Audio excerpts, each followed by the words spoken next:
اعوذ باللہ من الشیطان الرجیم بسم اللہ الرحمن الرحیم الحمد للہ والصلاۃ علی الہ اما بعد بسم اللہ الرحمن الرحیم حسین منی وانا من الحسین اللہم صلی علی محمد وعلی محمد وعجل فرجہم۔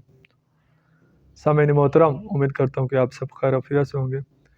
دعا گو ہوں کہ اللہ رب العزت تمام مومنین کو اپنی حفظ و امان میں رکھیں۔ خوب سامعین محترم، سب سے پہلے تو حمد ہے اس پروردگار کی جس نے ہمیں انسان بنایا اور انسان بنانے کے بعد محمد وآل محمد کا محب بنایا۔ ناظرین محترم، جیسا کہ آپ سب کو پتہ ہے کہ محرم اور حرام کے ایام چل رہے ہیں، تو اس میں شیعان علی علیہ السلام بہت ہی اعلیٰ طریقے کے ساتھ محرم اور حرام منا رہے ہیں۔ مجالس، لنگر کا انتظام، سبیلوں کا انتظام، اور یہ جو شیعان علی علیہ السلام کام کر رہے ہیں اس سے دنیا متاثر ہو رہی ہے۔ وہ لوگ جو چھین کر کھاتے ہیں، اپنے آپ کو مسلمان کہلواتے ہیں، اور ان کے لیے یہ پیغام ہے کہ یہ حقیقی مسلمان نہیں ہیں جو چھیننے والے ہیں، بلکہ حقیقی مسلمان وہ ہیں جو بانٹنے والے ہیں، جو رحم کرنے والے ہیں، جو غریب پرورش ہیں، جو یتیم پرورش کرنے والے ہیں، جو غربا کو کھلانے والے ہیں، جو محمد وآل محمد کے صدقے تمام، چاہے ہندو ہو، مسلمان ہو، غیر مسلم ہو، جس طرح کا بھی کوئی بندہ ہو، اس کو کھلانے والے ہیں۔ تو یہ حقیقی مسلمان کی صفات میں آتا ہے، مومن کی صفات میں آتا ہے کہ وہ انسان پرورش ہوتا ہے۔ دیکھیں ناظرین کہ آج ہی واقعہ ہوا ہے، مفتی حمدر صاحب اہل سنت کے مولانا ہیں، ان کو مارا گیا، تشدد کیا گیا، دھمکیاں دی گئیں۔ آپ نے ویڈیو ملاحظہ فرمائی ہوگی، بہت افسوس ہوا ہمیں۔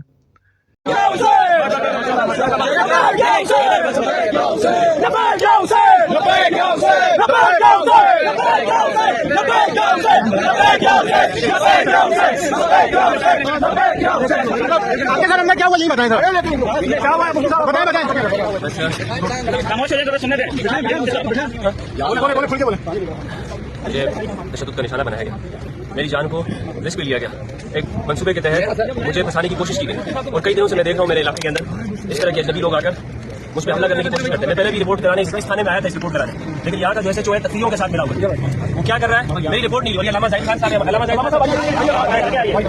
ہم پہ جو واقعہ ہوا تھا اس کے بعد ہم رپورٹ لکھوانے آئے تھے، انہوں نے کیا کہا، یہ یہاں پر انصاف کے وہاں پر اندر لے جا کے بغیر پوچھے آپ مارنا ہے تو مار دو بھائی، حسین کا نام لینا اس جرم میں مار دو۔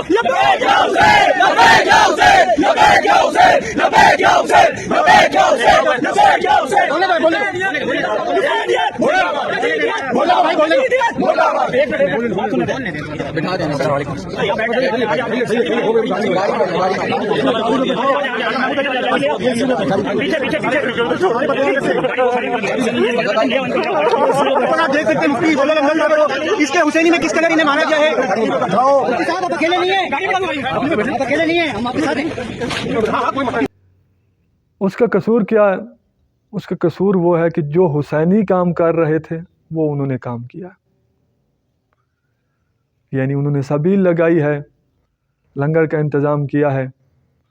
تو اس وجہ سے تکفیریوں کو یہ پسند نہ آیا کہ یہ کام کیوں انہوں نے کیا، اس پہ فضول FIRیں اور فضول دھمکیاں اور تشدد کا نشان بنایا گیا۔ دیکھیں، حسینی صفت کو انہوں نے اپنایا، یزیدیوں نے اپنی یزیدی صفت کو واضح اور اشکال کر دیا، اور اس بیچارے کو مارا گیا۔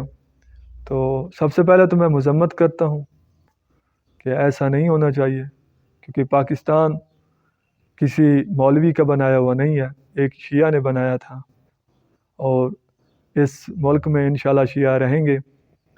یہ دشمن اہل بیت ناسبی حضرات جتنی بھی باں باں کرتے رہیں، ان کے باں باں کرنے سے ہم شیعہ کبھی بھی ماتم نہیں چھوڑیں گے، سبیلیں نہیں چھوڑیں گے، یہ نظر نیاز نہیں چھوڑیں گے۔ ہم اس سے زیادہ اور اس سے زیادہ جتنا ہو سکا ہم کوشش کریں گے کہ اس کو بڑھایا جائے۔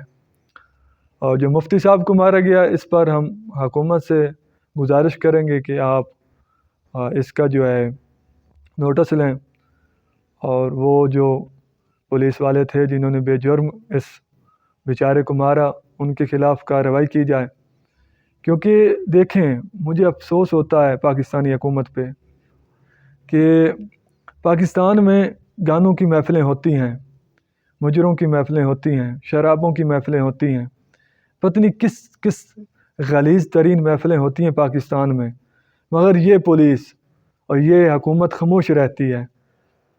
پارکوں میں کیا ہوتا ہے، چوکوں میں کیا ہوتا ہے، پتہ نہیں کہاں کہاں کیا کیا ہوتا ہے، بازاروں میں کیا ہوتا ہے، کبھی نہیں بولی یہ حکومت۔ اور جب کوئی حسینی اگر کوئی کام کرے، سبیل لگا دے یا امام حسین کا ذکر کر دے تو اس پہ تشدد کیا جاتا ہے، مارا جاتا ہے۔ یہ کہاں کا انصاف ہے؟ کیا حسینی ہونا جرم ہے؟ اگر وقت کے یزید کے خلاف آواز اٹھایا جائے تو آپ اس کے خلاف اس کو مارتے ہیں، کبھی کارروائی کرتے ہیں۔ وہ جو 1400 سال پہلے یزید گزرا، جس کے متعلق سب علماء کا اجماع ہے، سب مسلمانوں کا اجماع ہے، اب تو غیر مسلم بھی مان چکے ہیں وہ ظالم تھا، شرابی تھا، زانی تھا، بے حیا تھا، اس کو منانے والا بے وقوف تھا، تو اس کے خلاف ہی اگر آواز اٹھائی جائے تو پاکستان میں گنڈہ گردی شروع ہو جاتی ہے۔ کیا یہ مسلمان ممالک ایسے ہوتے ہیں؟ تو میں حکومت سے گزارش کروں گا کہ آپ بھی توجہ کریں کہ آپ کس کے ساتھ کھڑے ہیں۔ حکومت کیا یزید کی حکومت تو نہیں ہے آج؟ یہ ذکر محمد و آل محمد کبھی نہیں ختم ہو سکتا، چاہے جو بھی ہو جائے۔ اور مفتی صاحب کا قصور یہی ہے کہ وہ شیعہ اثنا عشری کے عقائد کی وہ تائید کرتے ہیں اور یزید کی مذمت کرتے ہیں اور یزیدیوں کی مذمت کرتے ہیں۔ اس کا یہی قصور ہے، اس کے علاوہ کیا ہے؟ کہ مفتی صاحب نے وہ آ کے حقائق بتائے ہیں کہ جو علماء اہل سنت و ناسبیوں کے علماء نے چھپائے ہوئے تھے، جو شیعوں کے خلاف فضول سازشیں تھیں، فضول بک بک کرتے تھے۔ مفتی صاحب نے بتایا کہ حقیقت اس طرح نہیں ہے، حقیقت اس کے الٹ ہے، شیعہ اس طرح نہیں ہے۔ تو اس کو بیچارے کو تشدد کیا گیا اور مارا جا رہا ہے۔ تو مفتی صاحب سے گزارش کروں گا آپ پریشانی نہ لیں، ہم آپ کے ساتھ ہیں، اور آپ حق کے راستے میں آپ صراط مستقیم پہ چلتے رہیں، تو انشاءاللہ محمد و آل محمد آپ کی مدد کریں گے، اللہ تبارک و تعالیٰ آپ کی مدد کرے گا۔ اگر حق کی خاطر موت آ بھی جاتی ہے ہمیں، تو ہم قبول کرنے کے لیے ہر وقت حاضر ہیں، کیونکہ ہمیں شہزادہ علی اکبر کا وہ جملہ نہیں بول سکتا جو انہوں نے اپنے امام حسین علیہ الصلوۃ والسلام کو بولا تھا راستے میں، کہ جب امام حسین علیہ الصلوۃ والسلام نے بولا کہ مجھے خواب آیا ہے کہ ہم موت کی طرف بڑھ رہے ہیں، تو جناب علی اکبر نے پوچھا تھا مولا کیا ہم حق پہ نہیں ہیں؟ تو امام حسین علیہ الصلوۃ والسلام نے فرمایا تھا کہ ہم سے زیادہ کون حق پہ ہو سکتا ہے، ہمارے علاوہ کون ہے جو حق پہ ہو سکتا ہے؟ تو امام کے اس جواب کے بعد جناب علی اصغر علیہ الصلوۃ والسلام نے فرمایا تھا کہ اگر ہم حق پہ ہیں تو چاہے موت ہم پہ آ پڑے یا ہم موت پہ جا پڑیں، ہمیں کوئی پرواہ نہیں ہے۔ تو انشاءاللہ ہم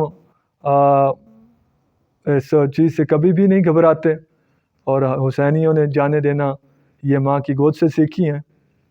تو یہ تکفیری حضرات جتنی بھی بکواس بازی کرتے رہیں، جتنے بھی یہ کام کرتے رہے، ہم انشاءاللہ محمد و آل محمد کا پیغام پہنچائیں گے، اور یزید پر ہمیشہ لعنت کرتے رہیں گے، اور ہمیشہ ہم بچوں کو بھی باقاعدہ درس دیتے رہیں گے کہ یزید اور یزیدیوں کو کبھی بھی تسلیم نہیں کرنا، کیونکہ امام حسین علیہ الصلوۃ والسلام کا ہمیں جملہ یاد ہے کہ مجھ جیسا یزید جیسے کی بیعت نہیں کر سکتا۔ تو جب ہمارا امام نہیں کر سکتا تو ہم مقتدی کبھی بھی یزید کو قبول نہیں کریں گے۔ والسلام، اللہم صلی علی محمد و آل محمد وعجل فرجہم۔